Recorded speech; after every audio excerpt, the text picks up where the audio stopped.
que leva alguém a matar? Seria por estado de necessidade, por ódio, vingança ou total desprezo pela vida do outro? Lyle e Eric Menendez atiraram mais de 12 vezes em seus pais. Tiros que não só marcaram dos julgamentos mais emblemáticos e controversos da história, mas que também selaram cruelmente seu destino. Eu sou a Ali do canal Inafiançável e eu trago o caso de R$15 para vocês. Oi gente, quanto tempo! A história de hoje é sobre os irmãos Menendez.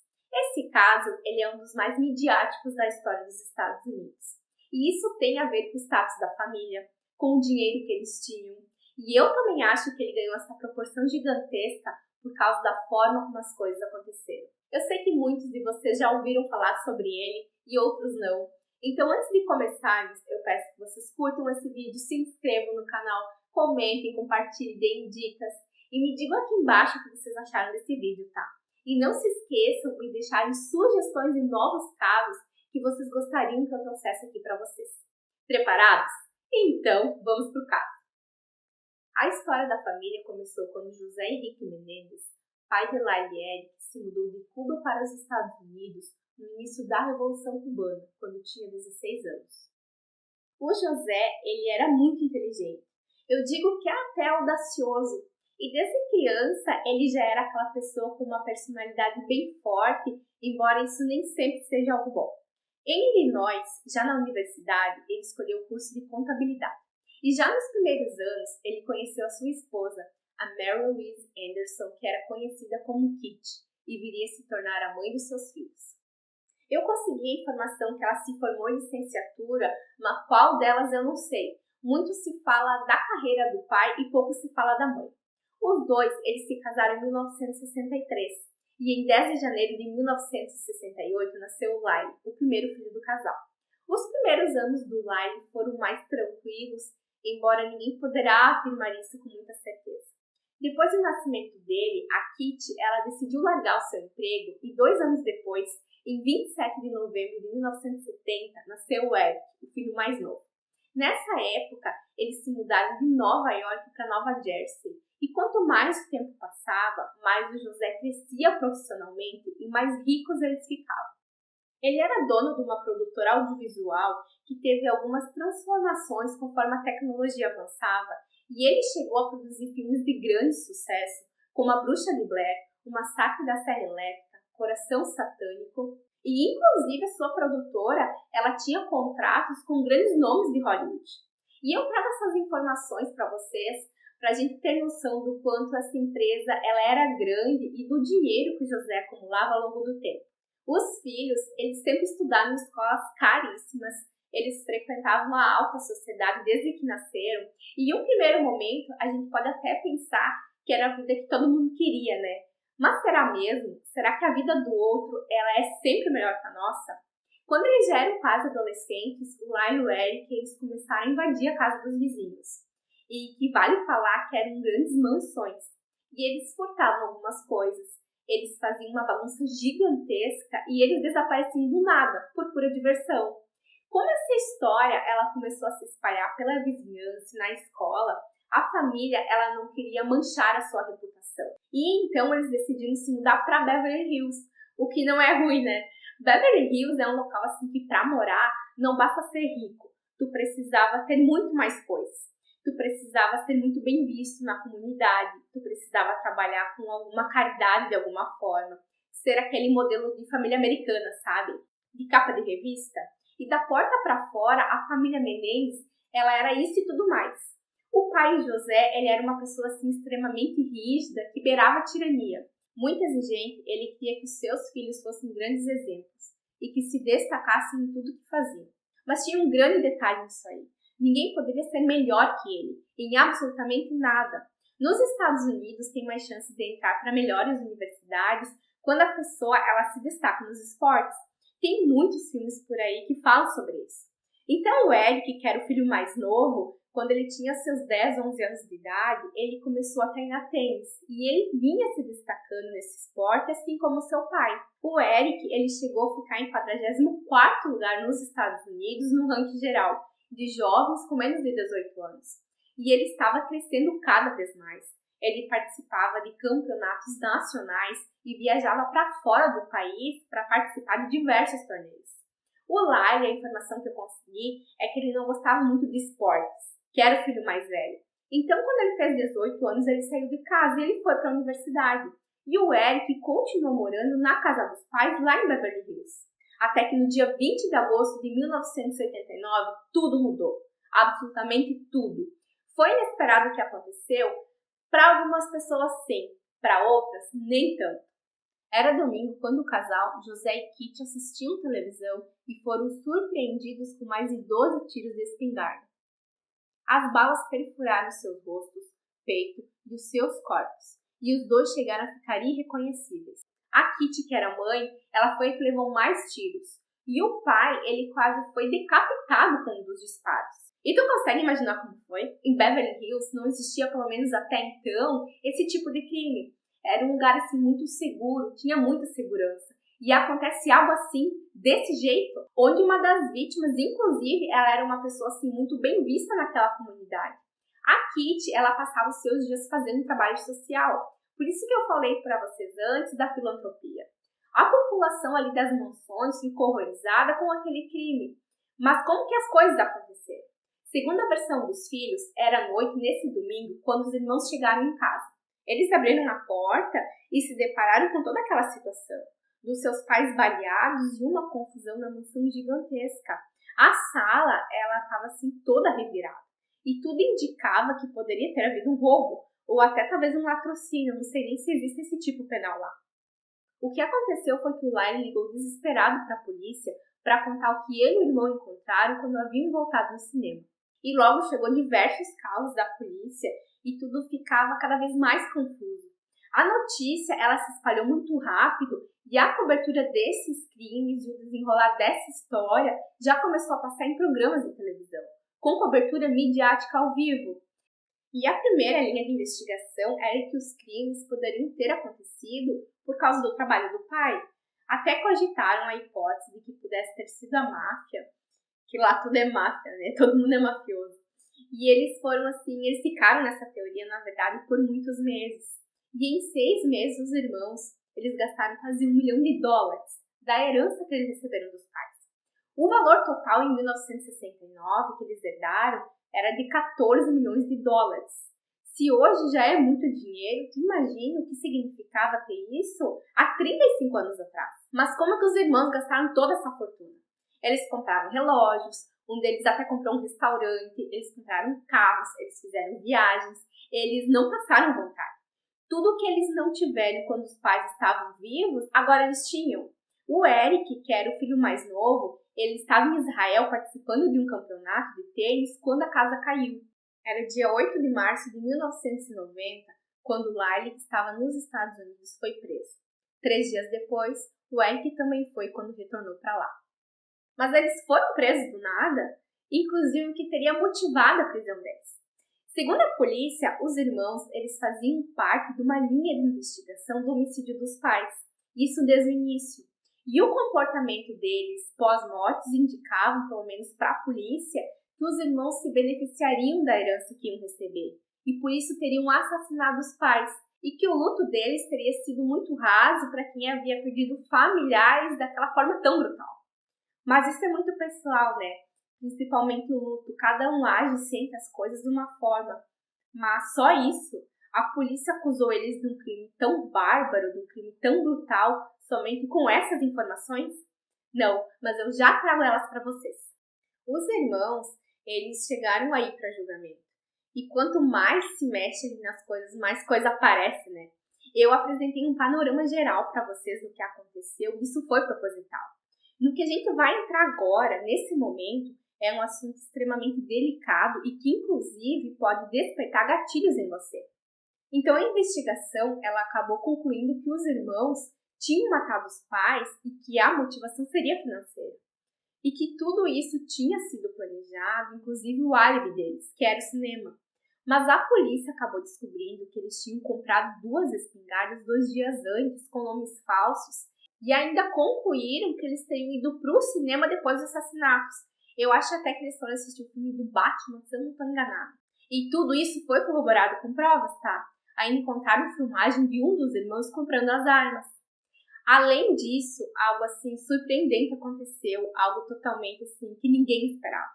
Os irmãos, eles faziam sessões de terapia com um profissional, o Jaime Oziel, e eles tinham o mesmo terapeuta. E em uma das sessões, o Eric acabou contando para ele que os pais tinham sido mortos por ele e pelo irmão. O terapeuta, então, ele contou para a namorada dele sobre isso, e ela sugeriu que ele gravasse as sessões, e ele fez isso. E quando Lyle, que era o irmão mais velho, descobriu que o irmão tinha contado, ameaçou o terapeuta. A namorada dele não gostou nada disso, dessas ameaças, ou porque eles terminaram, mas ela quis jogar tudo no ventilador. E eu não sei realmente o que aconteceu, mas ela foi até a polícia e contou que os irmãos haviam matado os pais. E então começou uma guerra entre acusação e defesa. A promotoria queria que as fitas fossem usadas como meio de prova, porque era a confissão de um dos irmãos. A defesa já alegava que elas não poderiam ser usadas porque violava a ética profissional, porque as confissões tinham sido colhidas durante uma sessão de terapia, sem os requisitos legais para que uma prova precisa para que ela fosse integrada ao processo. Tiveram, assim, grandes debates sobre isso e o juiz do caso acabou aceitando apenas uma das fitas que tinha sido gravadas, mas que continha a confissão do crime. E essa parte ela não ficou muito clara nas fontes de pesquisa, tá? Se o Eric ele sabia que ele estava sendo gravado ou não. Então eu deixo aqui essa parte com essa observação para vocês. Então os irmãos eles acabaram sendo presos e durante o julgamento a defesa foi representada por uma advogada assim, bem famosa de lá. Uma mulher extremamente competente e que trouxe uma teoria ou fatos, o que tu achar melhor, que o mundo ainda não estava preparado para lidar. Embora isso aconteça desde que o mundo é mundo, infelizmente. Mas o que seria isso? A defesa dos irmãos Menendez alegou que os dois eram abusados sexualmente pelos pais desde criança e, temendo pela sua vida, haviam matado eles. Mas, como eu disse, a sociedade ela ainda não estava pronta para lidar com isso. Uma família sorridente, tradicional, capa de revista escondia uma podridão dessas porta dentro. Se a sociedade não estava pronta para lidar com isso, a promotoria também não. E guardem isso. Isso caiu como uma bomba naquele plenário. E mais, o promotor ele buscava a pena de morte para os irmãos. A defesa ela não chegou dizendo que os acusados não tinham feito isso. Ou que tinha sido a máfia que tinha feito isso, não os mafiosos, né? Não, a defesa ela disse desde o início que sim, que os irmãos eles haviam matado os pais, motivados pelo medo de serem mortos por eles. Mas como assim? Agora eu vou trazer para vocês a versão que foi extraída dos depoimentos deles. Esse julgamento ele foi transmitido ao vivo, tá? E nem era pelo YouTube, era por uma emissora de TV chamada de Court TV. Eu até pego bastante material deles, inclusive, que transmitia tudo ao vivo. E as outras emissoras, elas não queriam ficar para trás em audiência e estavam todos sintonizados no crime que tinha acontecido com a alta sociedade da alta sociedade de Beverly Hills. Alegado o abuso, os irmãos testemunharam. O Lyle, muito emocionado, contou que quando ele era criança, lá pelos seus 7 ou 8 anos, o pai começou a ir para o quarto dele e a deitar com ele, que passava a mão no corpo dele e que ele dizia que não era para ele ter medo, que as coisas eram mesmo assim. E então ele, E com o tempo, o José também entrava no banho com o filho. Ele dormia no quarto dele e dizia que ele não poderia contar isso para ninguém, inclusive para o seu irmão, o que acontecia entre os dois. O José, ele ameaçava, ele batia com a cinta da calça, tá? E ele mandava ficar quieto.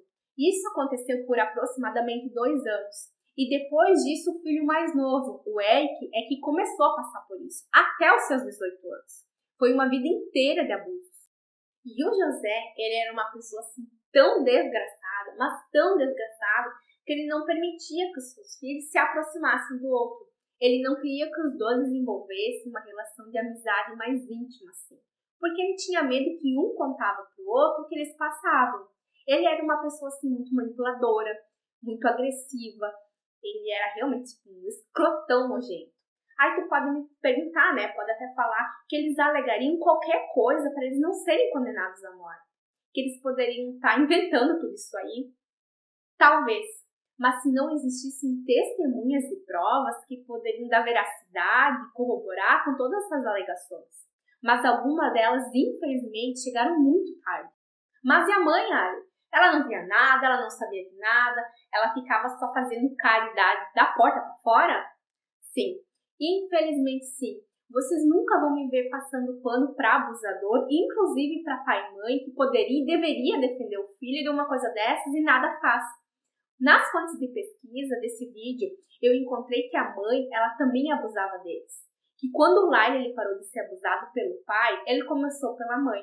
Que a Kitty, ela não fazia nada quando ela via o José indo para o quarto das crianças. Porque eles eram crianças quando tudo começou. Se ela fingia que não via, ou se realmente ela fazia isso, eu não sei. Essa informação eu achei somente em uma das fontes de pesquisa. Mas pensar que os dois faziam isso com os seus filhos, infelizmente pode ser verdade, é algo assim bem cruel de se pensar, né? Que os dois pais abusam. Que quando o pai parou de abusar, a mãe começou a abusar. Deve ter sido uma confusão muito gigantesca aí na cabeça deles. A Kitty era viciada em remédios, em bebidas e já tinha tentado suicídio 3 vezes antes disso tudo. E eu volto a te perguntar, a vida do outro, ela é realmente melhor que a sua?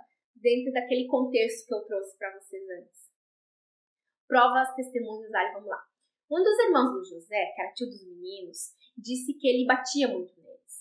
E alguns primos também falaram que os irmãos já tinham comentado com eles, quando crianças, sobre esses abusos, mas que eles não sabiam que eram abusos.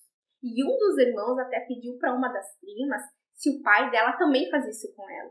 E ela disse que não. Então essa prima, uma criança de 8, 9 anos na época, foi contar para Kitty o que os irmãos tinham falado para ela, que um dos irmãos tinha falado para ela, né? E ela disse que ele estava mentindo, que isso era coisa de criança e não deveriam ter falado isso sobre os pais. Esse irmão do pai também contou que achava estranho o José ir tomar banho com seus filhos quando eles já eram adolescentes. E isso não é normal. Quando o Lai ele prestou depoimento, ele contou que o pai falava para ele assim, que não ia machucar ele, que o amava.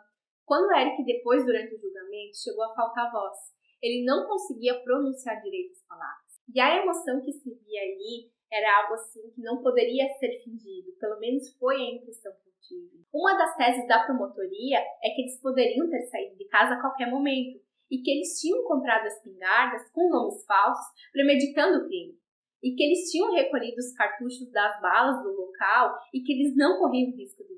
Que eles planejaram o crime e assassinaram seus pais a sangue frio sem realmente estar em iminente perigo, enfatizando que a motivação ela tinha sido financeira e não por medo ou qualquer outro sentimento contra a vida deles. E além do status da família, esse caso ele se tornou tão grande justamente pelas alegações de abuso. Ainda mais naquela época, quando não se falava disso, principalmente dentro de Palacete. Tiveram testemunhas de fora do ciclo familiar para dar mais veracidade a essas acusações? Sim.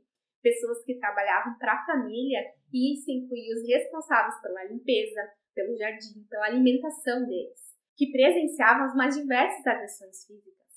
Porque os abusos, eles eram tudo por baixo dos panos, né? E inclusive a inércia da mãe. Mas essas pessoas, elas não faziam nada? Não. Mas eu também penso assim, como que elas iam fazer? Como que alguém se meteria em algo assim sem saber direito o que acontecia? É difícil falar quando tu não está no lugar do outro, né? Exceto pai e mãe que tem aquele dever legal assim de impedir qualquer tipo de agressão contra os seus filhos. Tiveram diversos relatos da personalidade agressiva e dominante do pai, tanto testemunhas da casa e dos funcionários da produtora dele. O José era considerado um leão nos negócios e o que era bom só para ele mesmo. E tem algo bem importante aqui. Esse silêncio dos irmãos de compartilhar as coisas entre eles durou muitos anos. Até que um dia tudo mudou. O Eric pediu pro Lyle se o pai já tinha feito coisas assim diferentes com ele. E ele disse que sim, mas que há muitos anos não fazia. E como o Eric, com 18 anos, disse que o pai ainda fazia com ele, o irmão mais velho foi confrontar o pai. E no depoimento do Lyle, ele contou que essa conversa que tiveram, o pai tinha dito que o que ele fazia com o irmão dele não era da conta dele. Que era para ele ficar esperto porque ele estava colocando em risco a vida dele. Que ele estava fazendo uma escolha e que o Eric tinha feito a dele. E que cada um deveria arcar com as consequências dela. E isso foi uma das ameaças. Em um outro vídeo que eu vi, de um documentário chamado de Crimes que Abalaram o Mundo, da antiga HBO, contou que até faca na garganta o pai já tinha colocado dos irmãos. O pai, ele era extremamente homofóbico, acreditem. Ele chamava os filhos dele de umas coisas assim que eu nem consigo pronunciar aqui. E outro detalhe bem importante, que em um dos vídeos que foi pego como referência para esse caso, é do canal Investigação Criminal, lá foi dito que durante a investigação foi encontrado fotos dos órgãos genitais dos filhos, que haviam sido tirados enquanto eles dormiam. Pois é, e quando eu falei para vocês que os promotores estavam preparados para a tese de defesa, que as mortes teriam sido motivadas pelos anos de abuso e de tamanha violência, uma das promotoras de justiça que atuou durante o julgamento, ela conseguiu dizer, preste atenção, que homens não poderiam ser estuprados porque eles não nasciam com um equipamento adequado para aquilo. Essa pessoa, ela deveria responder criminalmente por falar uma bobagem dessas. Nas palavras dela, ela simplesmente validava qualquer abuso, como se homens não pudessem passar por isso por não terem um equipamento adequado. Eu, Alessandra, acredito mesmo que os números de violência contra homens só não são mais espantosos porque o homem ele tem muito mais vergonha de contar isso. Hoje ainda não é fácil nem para as mulheres que são vítimas, mesmo com equipes especializadas para receber elas, pelo menos na grande maioria das delegacias. Então tu imagina como não é para um homem. Eu faço esse parâmetro do Brasil com os Estados Unidos e em épocas diferentes, eu sei disso, tá? Mas eu quero que vocês pensem como que ela disse pesa nisso tudo. Ainda mais para uma pessoa que se diz instruída. Mas a gente também sabe que lá os promotores, eles se elegem e não é como aqui no Brasil por concurso público. Mas foi só a promotora que falou essa idiotice? Não. O promotor disse que o Eric era homossexual e que as relações entre pai e filho eram consensuais. Sim, ele falou isso, porque ele sabia que os abusos ocorreram durante todos aqueles anos. Ele sabia, mas a sua carreira importava mais do que realmente fazer justiça. A vitória que os promotores queriam era por promoção, e não pelo único motivo que deveria ter sido todo aquele circo. Alessandra, você está passando pano para eles e dizendo que o que eles fizeram justificaria o assassinato dos pais? Não esqueça que eles foram baleados sem nenhuma defesa e que, inclusive, a mãe ficou irreconhecível e o pai quase perdeu a cabeça com o tiro. Eu defendo a ideia ou tese que eles não deveriam ter sido condenados da forma que foram. Eu acredito sim que eles tinham que ser responsabilizados pelos homicídios, mas que a pena final ela deveria ter sido menor e não da forma como foi. Então terminou o julgamento e, como veredito final, os jurados eles não conseguiram entrar no consenso. E novo julgamento? Sim, os irmãos Menendez eles foram julgados 2 vezes. A sua vida ela foi decidida novamente por outras pessoas. Feridas foram reabertas e tudo de novo. O primeiro julgamento ele foi em julho de 1993. O segundo aconteceu no início do ano de 1996. Mas dessa vez, o juiz responsável não autorizou a transmissão ao vivo do julgamento e, inclusive, disse que não poderia ser discutido a tese de que os irmãos haviam sido abusados. O juiz simplesmente retirou a tese de defesa como se nada daquilo fosse verdade. Ele amarrou as mãos dos advogados e ficou muito difícil de defendê-los. Eu nunca vi isso em lugar nenhum. E outra coisa, também foi limitada a quantidade de testemunhas para o novo julgamento. Acharam ruim? Esse mesmo juiz, ele ainda não possibilitou que os jurados escolhessem entre um homicídio culposo ou homicídio doloso. Em linhas bem gerais, tá? Ele disse que os irmãos teriam que ser responsabilizados por homicídio doloso, que é muitíssimo pior, ou serem absolvidos. Então era pena de morte ou pena de prisão perpétua sem liberdade condicional, ou seja, tu fica preso até morrer, ou absolvição. Eles não poderiam ficar detidos 30, 40, 50 anos e saírem depois, que é mais conhecido como liberdade condicional após tantos anos. Como a tese dos abusos não foi possível, os irmãos acabaram sendo condenados à pena de prisão perpétua sem liberdade condicional, que foi o que o júri recomendou, e porque não foram condenados à pena capital, porque eles não tinham histórico de violência anterior aos assassinatos. Nos Estados Unidos custa muito caro um julgamento, e quem vocês acham que pagou pelos dois? A família deles, e principalmente a do pai, que acabou ficando com uma parte da herança e que pagou pelas custas deles, porque eles viram como foi a vida dos irmãos. E muito se falou também que os abusos apareceram somente no tribunal e que eles poderiam ter dito durante as sessões de terapia, para aquele terapeuta que entregou as fitas gravadas para a polícia, lembram? Mas eu penso que nem tudo se conta em terapia. Que esse trabalho ele é demorado e eu também não sei a abordagem que o profissional tinha com eles. Será por medo, por vergonha ou até por remorso. Eu não sei qual o sentimento que eles guardavam dentro de si durante essas sessões. E também foi dito que o pai ele não tinha perfil para fazer uma coisa dessas. Eu fico me perguntando se é porque ele era rico, o alto escalão, porque ele era famoso. Pode ser, né? Depois do julgamento, muitos anos depois, um artista do grupo Menudos, grupo bem famoso dos anos 80, disse que foi abusado sexualmente pelo José, pai dos meninos, em 2 momentos distintos. Que ele havia sido drogado e estuprado por ele. Uma pessoa que não tinha nenhum vínculo com os irmãos e que também passou por isso. O ex-sócio da empresa do pai também tem diversas acusações de abusos sexuais contra meninos. Essa declaração desse integrante dos Menudos, ela foi juramentada, tá? E ela foi feita somente em 2022, 33 anos depois. Ele tinha 14 anos quando ele passou por isso. Em 2022, também aconteceu algo que poderia ter mudado o rumo disso tudo. Foi encontrada uma carta, datada de 8 meses antes dos homicídios, em que o Eric tinha mandado para o Andy, um dos primos que testemunhou nos 2 julgamentos, onde ele relatava os abusos sem saber que eram abusos. Essa carta ela ficou perdida por tantas décadas. A defesa dos irmãos disse que possivelmente eles tinham esquecido da existência dela, que era comum os primos se mandarem cartas naquela época, e essa carta específica ela deve ter passado despercebida. O Andy ele acabou falecendo em 2003, então ele não pode mais falar sobre isso. E essa carta foi um dos motivos que teve uma grande repercussão em uma rede vizinha para que os irmãos fossem soltos ou passassem por um novo julgamento. As autoridades acreditavam que os irmãos poderiam ter risco de fuga e após as prisões eles foram separados por mais de 29 anos. Mas em 2018 eles puderam dividir o mesmo presídio e só depois de dias eles se reencontraram.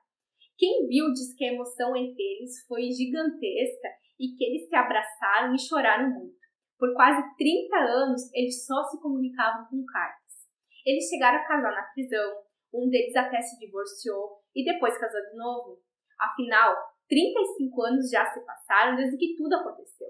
Vocês conheciam esse caso? Vocês lembravam dele? Me digam o que vocês acharam e não se esqueçam de me deixarem sugestões de novos casos aqui embaixo.